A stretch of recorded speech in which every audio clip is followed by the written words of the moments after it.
आदरणीय चंपई सोरेन जी के विश्वास मत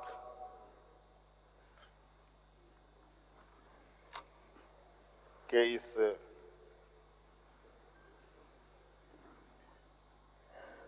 अभ्यास का हिस्सा बन रहा हूं और हमारी पूरी पार्टी और पूरा गठबंधन दल आदरणीय चंपई सोरेन जी को समर्थन करता है और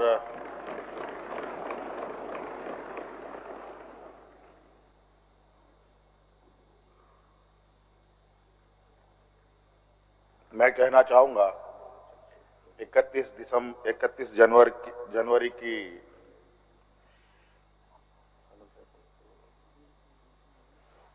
जो काली रात, काला अध्याय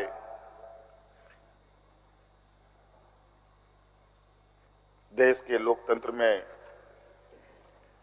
नए तरीके से जुड़ा है।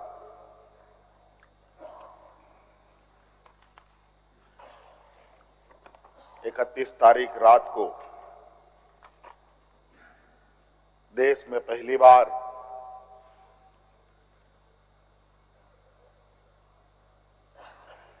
किसी मुख्यमंत्री का गिरफ्तारी हुई हो, मेरे संज्ञान में नहीं है। ये मुझे लगता है ये पहला घटना है और मुझे लगता है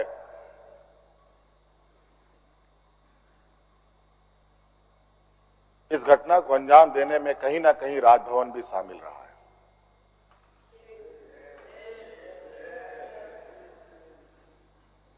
और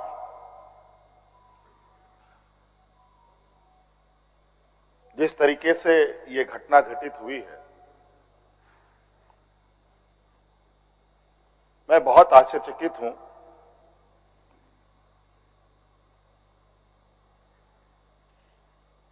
इसलिए कि मैं एक आदिवासी वर्ग से आता हूं। नियम, कायदे, कानून की जानकारी का थोड़ा अभाव रहता है। बौद्धिक क्षमताएं अभी हमारे विपक्ष के बराबर हम लोगों की नहीं है, लेकिन सही गलत की समझ तो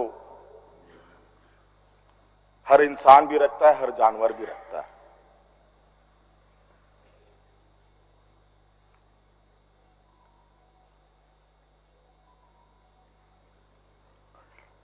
अध्यक्ष महोदय, बड़ी सुनियोजित तरीके से, बड़े लंबे समय से 2022 से 31 तारीख को दिए गए अंजाम की पटकथा लिखी जा रही थी।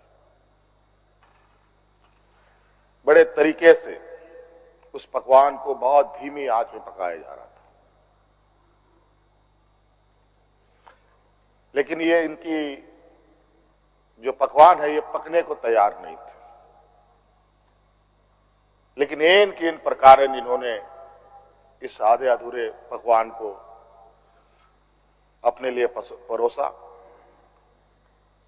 और बड़ी सुनियोजित तरीके से मुझे अपनी गिरफ्त में लिया है।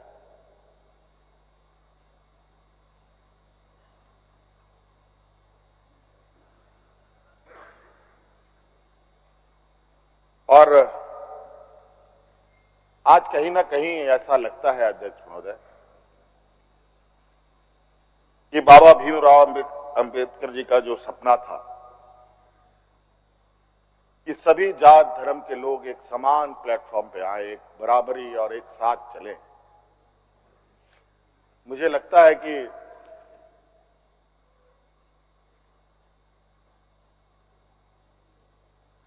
जिस तरीके से बाबा भीमराव अंबेडकर जी को भी अपना समाज छोड़कर बौद्ध धर्म अपनाना पड़ा, ऐसे ही आदिवासी दलितों के साथ भी आने वाला भविष्य में करने की तैयारी हो रही है।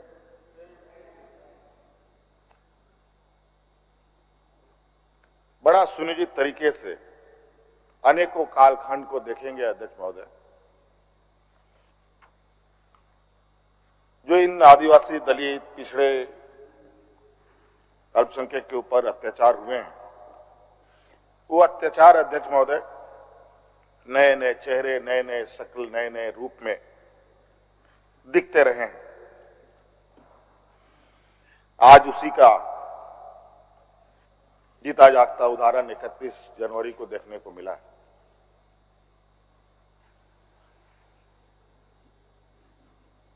और आज कहीं ना कहीं इन वर्गों के प्रति जो हमारे सत्ता पक्ष की घृणाएं हैं, ना जाने इनकी घृणाएं इतनी, इनको ताकत कहां से मिलती है, ये हमारे समझ से परे है।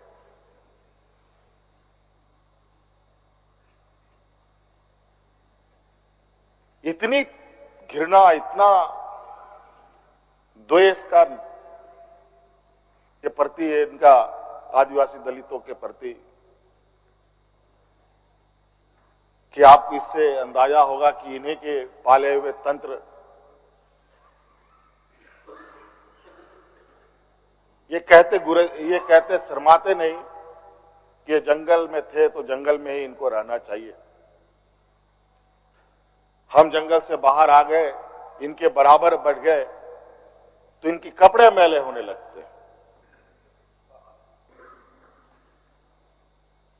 ये हमें अछूत दिखते हैं।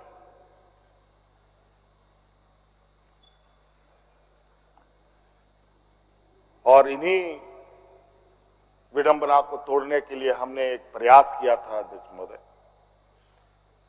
क्योंकि झारखंड आदिवासी दलित पिछड़ा राज्य है, इन समूह को आगे बढ़ने का,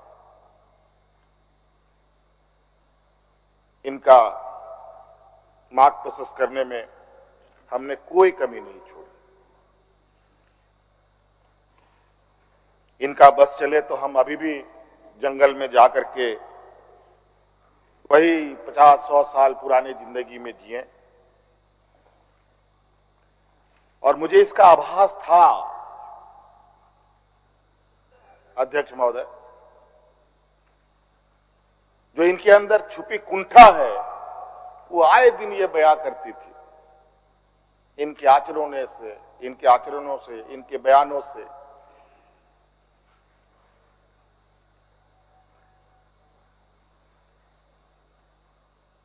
लेकिन हमने हार नहीं मानी है अध्यक्ष महोदय।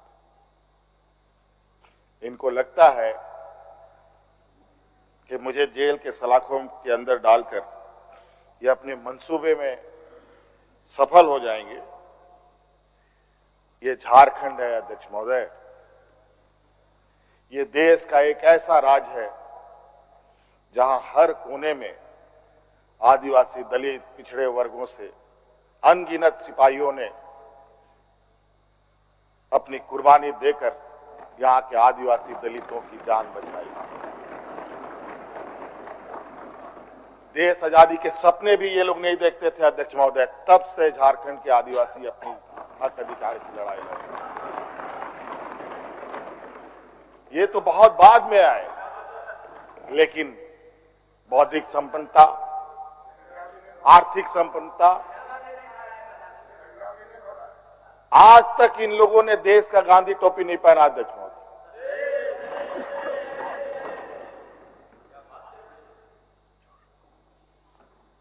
अध्यक्ष महोदय, ईडी, सीबीआई, इनकम टैक्स,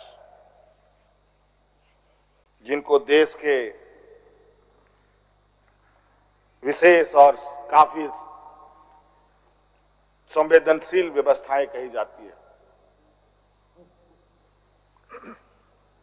जहां करोड़ों रुपया, 12 लाख 14 लाख करोड़ रुपया डकार कर इनके सहयोगी विदेश में जाके बैठे हैं, उनका एक बाल बाका करने का औकात इनके पास नहीं है। इनके पास औकात है देश के आदिवासी दलित पिछड़े के ऊपर, और बेगुनाह लोगों पर, और उसमें भी गुनाह किया हो तब की बात तो अलग है, बेगुनाहों पर अत्याचार कर। आज मुझे किस लिए अरेस्ट किया गया अध्यक्ष महोदय? 8.5 एकड़ जमीन के घोटाले पर। अगर है हिम्मत सदन में तो कागज पटक कर दिखाए कि 8.5 एकड़ का जमीन हेमंत सोरेन के नाम पर है। अगर होगा मैं उस दिन से राजनीति से इस्तीफा दे दूंगा। अध्यक्ष महोदय, जब राजनीतिक रूप से ये नहीं सकते हैं तो ऐसे ही बैकडोर से हमला करते हैं, पीठ पर हमला करते हैं। अध्यक्ष महोदय, मैं आंसू नहीं बहाऊंगा, आंसू वक्त के लिए रखूंगा। आप लोगों के लिए आंसू का कोई मतलब नहीं। आदिवासी दलितों का, पिछड़ों का, आदिवासी के आंसुओं का कोई मोल नहीं। वक्त आने पर हम इनके एक एक सवालों का जवाब और एक एक इनके षड्यंत्र का जवाब वक्त आने पर बड़ी माकूल तरीके से दिया जाएगा। एक्चुअली दुर्भाग्य है अध्यक्ष महोदय इस राज्य का, तथाकथित हमारे राज्य के ही कुछ लोग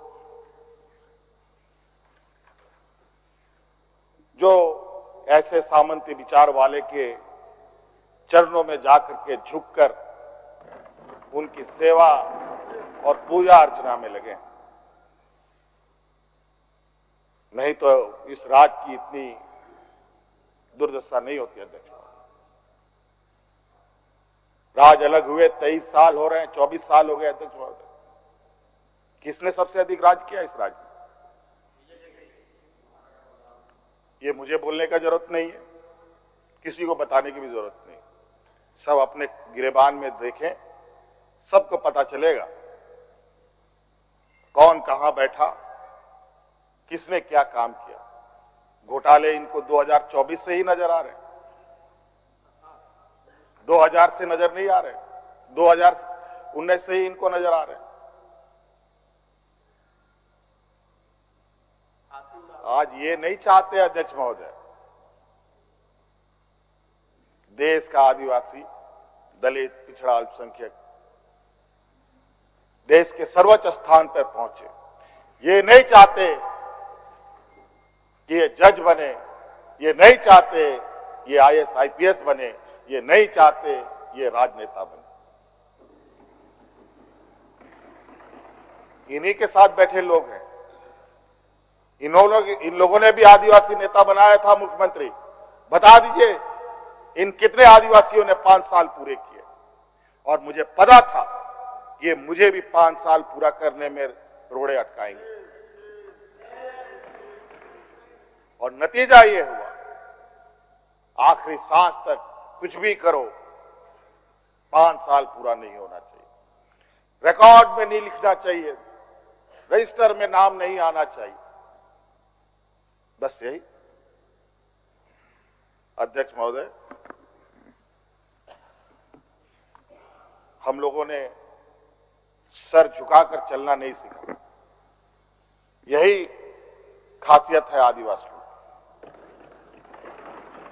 लेकिन होता है कि सरसों में ही भूत है तो सारा भूत भागेगा का, माफ कीजिएगा, सरसों में ही भूत है तो भूत भागेगा का। यहां कुछ भूत ऐसे भी हैं जिसकी वजह से ये कठिनाइयों का सामना करना पड़ता है।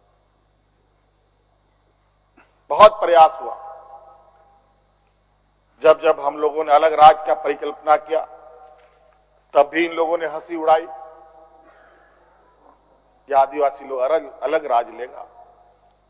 जब हम सत्ता में आए, आदिवासी सत्ता चला पाएगा, कुछ दिनों में गिर जाएगा। मैं हवाई जहाजों में चलता था अध्यक्ष महोदय, उसमें भी इनको तकलीफ।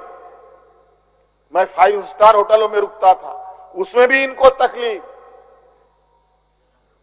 मैं BMW कार में घूमता हूं, उसमें भी इनको तकलीफ।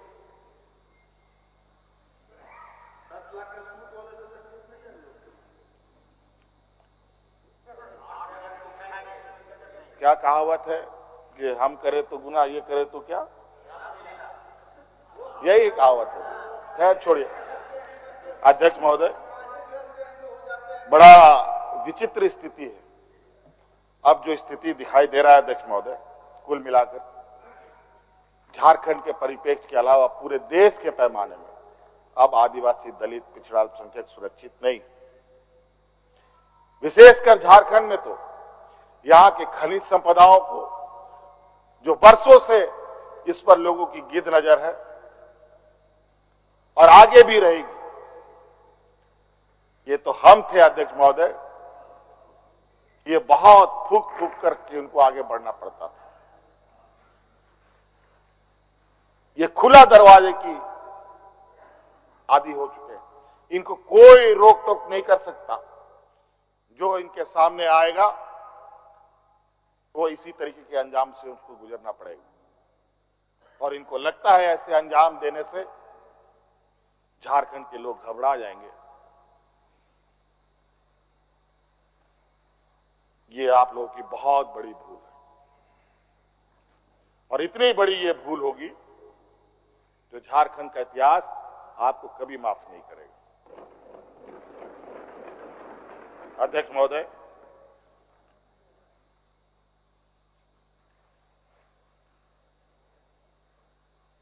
आज जो षड्यंत्र का पैमाना है वो इस कदर बड़े उसके जो दायरे बने हैं, कानून के अंदर रह कर गैर कानूनी काम करना कैसा हो, ये कर किसी से सीखना हो तो इन लोगों से सीखिए और इनके संस्थाओं से सीखिए। मैं तो कहता हूं, मैं फिर से कहता हूं कि आप लोग दस्तावेज लाइए सदन में, या आपने ईडी और सीबीआई को सपोर्ट कीजिए और कोर्ट में पेश करें। एक भी दस्तावेज अगर आप लोग निकाल के दिखा दें कि हमने 8.5 एकड़ जमीन हड़पी है, तो मैं उसी दिन राजनीति से संन्यास किया, झारखंड छोड़ के चला जाऊं। अब इनको नहीं मिला तो हमारे बीवी, बच्चों, परिवारजनों के खाता वही ढूंढने में लगे। ये पैसा कहां से आया, वो पैसा कहां से आया, ये आया, वो आया। अध्यक्ष महोदय, असमानताएं देखिए इसी सदन के अंदर। जो सरकार के द्वारा उपलब्ध कराए जा रहे ऋण, जो यहाँ के आदिवासी विधायकों को कितने वर्षों के लिए मिलता है और गैर आदिवासियों को कितने सालों के लिए मिलता है।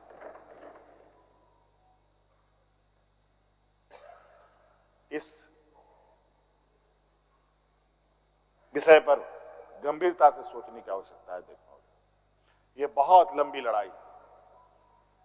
आज जिस तरीके से बड़ा मछली छोटा मछली को खा जाता है, सामाजिक व्यवस्था में भी यही कहानी है। एक बड़ी व्यवस्था छोटी व्यवस्था को खाने का हर बरकस प्रयास करती है।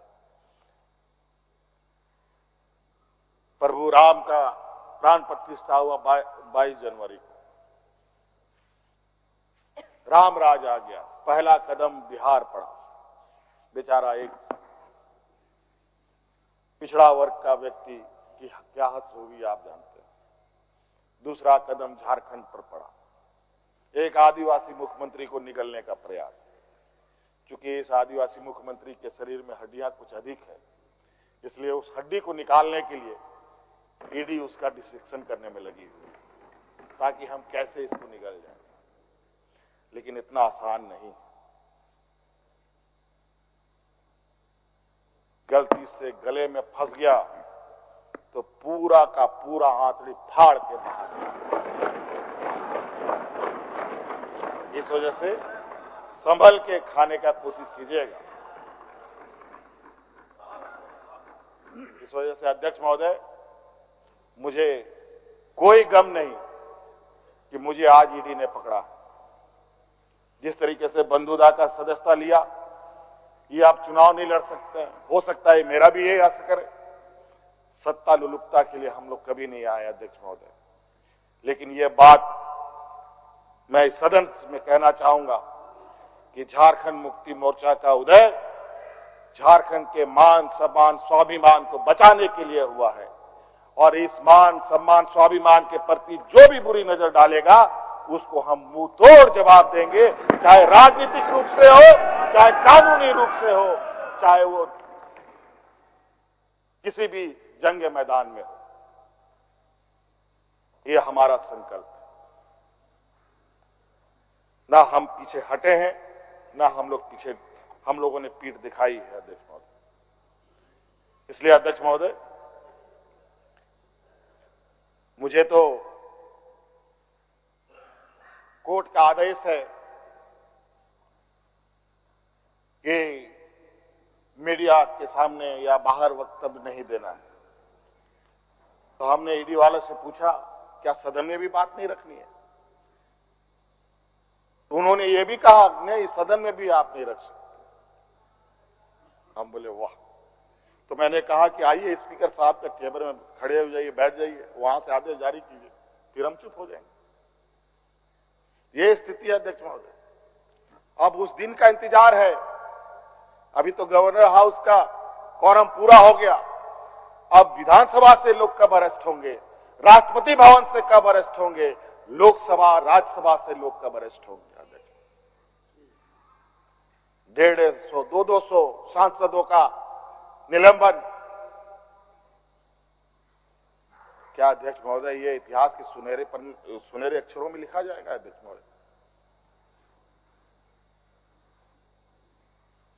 बड़ी विचित्र स्थिति देश में। और मैं ये कहना चाहूंगा अध्यक्ष महोदय, विशेषकर आदिवासी दलित पिछड़े भाइयों से, आप तैयार हो जाएं। अब शोषण की एक नई परिभाषा गढ़ने जा रही है। अगर अपने आप को आपने कमजोर किया तो आने वाली पीढ़ी कभी माफ नहीं करेगी। तो अध्यक्ष महोदय, राज्यपाल महोदय आए और 32 पेज का इन्होंने अभिभाषण पढ़ा। हम लोग लाख चिल्लाते रहे। अध्यक्ष महोदय, अभिभाषण पढ़ के क्या होगा जब देश में लोकतंत्र ही नहीं बचेगा? आज हर चीज पिछले दरवाजे से हो रहा है। अध्यक्ष महोदय, खैर इतना तो हम लोग बुद्धि ज्ञान है नहीं, लेकिन समय ऐसा भी नहीं है, समय से बड़ा बलवान धरती में कोई नहीं है। और वक्त फिर घूमेगा और फिर हम आपके सामने उपस्थित होंगे और इतनी मजबूती के साथ उपस्थित होंगे कि फिर जो षड्यंत्र कर रहे हैं वो षड्यंत्र आपके धरे के धरे रहे और इस देश के और अपने राज्य के आदिवासी दलित पिछड़ों के लिए जो संघर्ष करना होगा वो करते रहेंगे, करते रहेंगे, करते रहेंगे। धन्यवाद। प्रस्ताव के पक्ष में 47 मत प्राप्त हुए। प्रस्ताव के विपक्ष में 29 मत प्राप्त हुए। इस प्रकार ये सभा वर्तमान मंत्रिपरिषद में विश्वास प्रकट करती है कि प्रस्ताव पारित हुआ।